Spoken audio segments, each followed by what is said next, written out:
system and other contemporary regulation or requirements. These system and regulations are rules made to keep ships safe, secure, and environmentally friendly. They ensure the safety of crew and passengers, protect the marine environment, and improve ship's operation.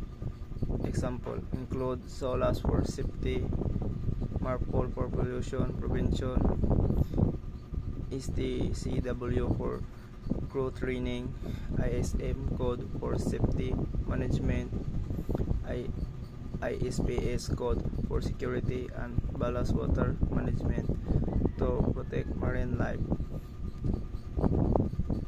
Following these rules help prevent accidents, pollution, and security at sea.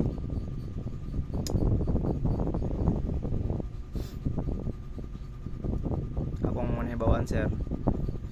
I know that system and contemporary regulation are rules that help keep shape and organize. They protect the lives of seafarer and passenger on board. They also prevent pollution and protect the marine environment.